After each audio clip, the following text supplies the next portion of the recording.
Electron configurations give us the arrangement of electrons in an atom. We are going to be doing ground state electron configurations, which are the most stable, lowest energy configurations. When atoms absorb energy and electrons get into an excited state, it is kind of hard to tell where those electrons are going to go. So we are only going to be doing ground state configurations. Before you do electron configurations, there are 3 rules that you have to follow. The first is the off-bow principle. The off-bow principle states that lowest energy levels are filled with electrons first. So really all that means, you fill up energy level 1 before you start adding electrons to energy level 2, etc.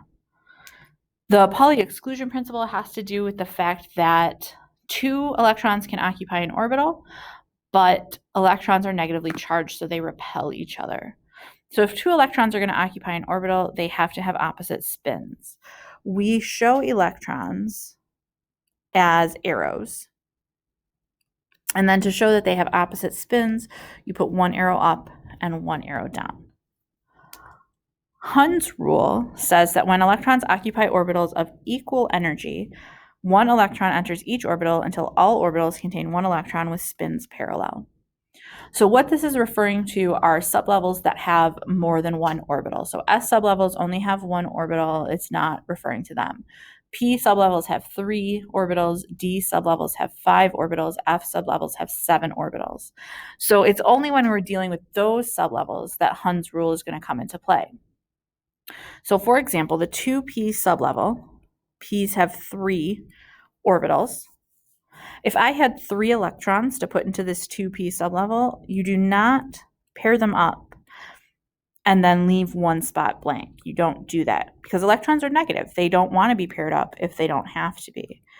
So what you do is 1 arrow, 1 electron per line. And then the spins parallel is why they are all pointing in the same direction. This is showing the S, P, D, and F block of the periodic table. There's lots of patterns with respect to electron configurations on the periodic table, and one has to do with these blocks. So everything in the S block, everything in those first 2 columns has an electron configuration that ends in the sublevel of S. Everything in the P block ends in the P sublevel, everything in the D block ends with a D sublevel, and everything in the F block ends with an F sublevel. Beyond that, there are periods, right? Rows are periods, 1, 2, 3, 4, 5, 6, and 7. And that corresponds to the outermost energy level of that atom.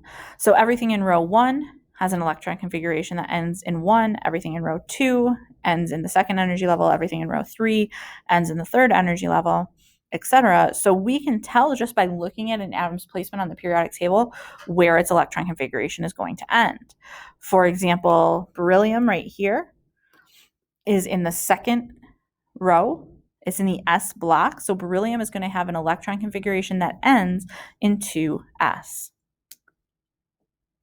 So what we're going to show first are orbital diagrams. We're going to draw orbitals.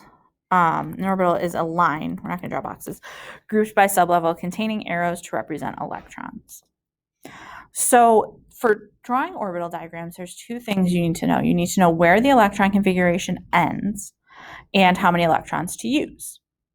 Lithium has an atomic number of 3, meaning it has 3 protons, but that also means a neutral lithium has 3 electrons. Lithium is in the 2nd row. It is in the S block, so lithium's electron configuration is going to end in 2s.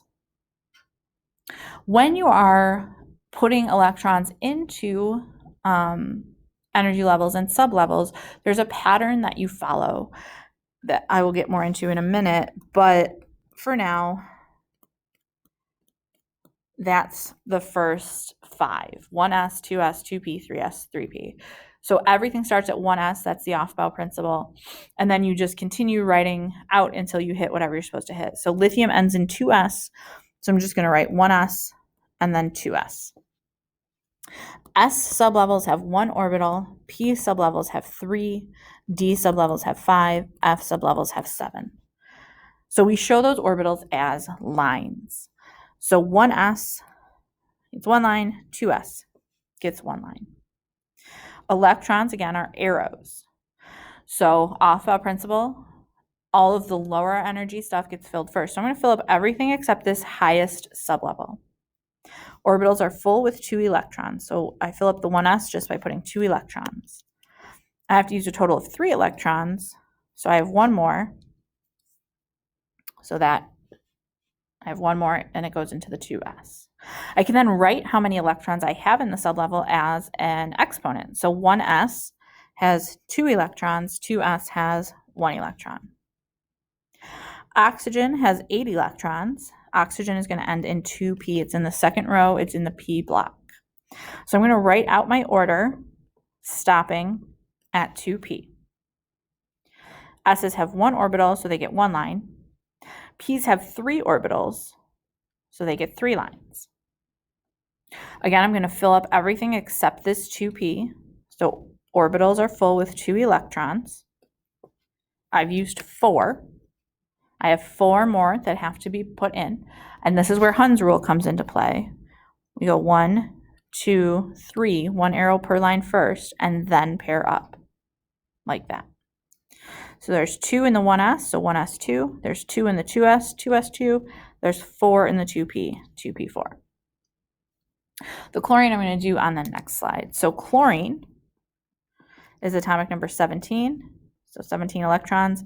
It's in the third row of the p block. So chlorine is going to be 1s, 2s, 2p, 3s, 3p. S is again 1 orbital. P's have 3. Fill up everything except this last sublevel. So orbitals are full with 2 electrons. So 2 arrows per line, 2 electrons per orbital until you get to that last sublevel. I've used 12. When I add all these up here, that's 12. I have 5 more that have to get put in. So following Hund's rule, 1, 2, 3, 4, 5. To answer these questions, we have to understand what this notation that I'm writing out means. When I have, for example, 2s, and then I have a line, and then 2 arrows, what does all that mean? So the energy level is the number, is just 2. The sublevel is the number and the letter. So the sublevel here is 2s. The line is an orbital, so there's 1 orbital. That's my orbital. And then, of course, I have 2 electrons, 2 arrows.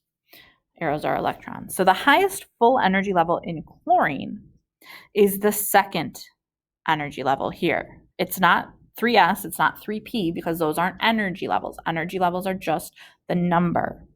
It's not energy level 3 because the 3p is not full. Furthermore, energy level 3 has a d sublevel. There's no d electrons here. So the highest full energy level is 2. The highest full sublevel, so now sublevel, I'm looking for a number and a letter. The 3p here is not full because there's not 2 arrows per line, so my highest full sublevel is 3s. My highest occupied energy level is energy level 3. That's the highest energy level that contains electrons. I have 1 unpaired electron right here at the end, and I have 0 empty orbitals. You can have empty orbitals, you just don't for chlorine. You can do electron configurations without doing all of that stuff with the lines and the arrows. So sodium has 11 electrons. Sodium is going to end in 3s. We follow the order, 1s, 2s, 2p, 3s. We fill up everything except for this last sublevel. So s's are full with 2, p's are full with 6. When I add that up, this is 10 electrons, so 3s, 1. Phosphorus has 15 electrons. It ends in 3p. So 1s, 2s, 2p, 3s, 3p. Fill up everything except that last one. S's are full with 2. P's are full with 6.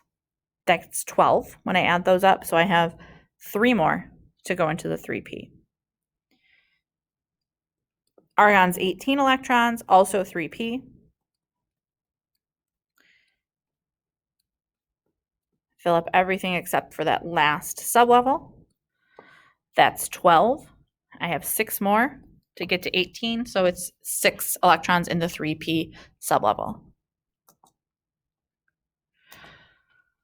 Beyond energy level 3, stuff starts to get weird. Orbitals start to overlap. 4s is lower energy than 3d, so when I'm writing out my electron configurations, I actually write 4s first. So as you can see here, this is the order that these sublevels get filled in. And up to now, we've only done up to 3p, because after that, stuff starts to get a little strange. The period still corresponds to the outermost energy level, but notice what happens in the D block here. In period 4, it's actually 3D. In period 5, it's 4D, etc. Okay, so you got to keep that in mind when you're doing these electron configurations. Something that will help you is this diagonal diagram. It's on the back of your periodic table. It's called electron placement. All you do is follow the arrows. So I had just written out the order for you before, but this is where it comes from. 1s, and then 2s, and then 2p, 3s, and then 3p. That's where we had stopped. After 3p goes 4s, then 3d, 4p, 5s, etc., etc. So you just follow the arrows to give you the order. As long as you're following the arrows, you'll be fine. So when I'm writing the electron configuration for iron, iron has 26 electrons. It's in the first row of the D block. And so even though it's in period 4, that first row of the D block is 3D. So following that electron placement diagram, 1s, 2s, 2p, 3s, 3p, but then comes 4s and then 3d. Just like before, nothing else has changed. We're going to fill up everything except that 3d. So s's are full with 2, p's are full with 6. Add that up. There's 20 electrons that I've used there. So I have 6 more that go in the D, 3D sublevel. Remember, Ds can hold up to 10 because Ds have 5 orbitals. Bromine is number 35. Bromine ends in 4p. So again, just follow that diagonal diagram, that electron placement diagram, and you will not go wrong here. 3D, 4s. Nope, 4p, sorry. Follow the placement diagram. Fill up everything except that 4p.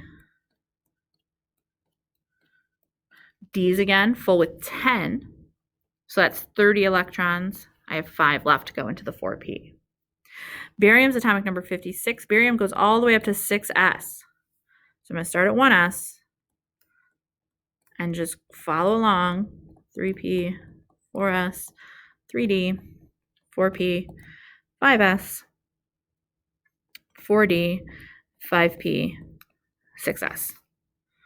Everything except that 6s is full, so fill it up. S's with 2, p's with 6, d's with 10. When you add all of that up, you get 54. I need 2 more to go into that 6s. So those are electron configurations.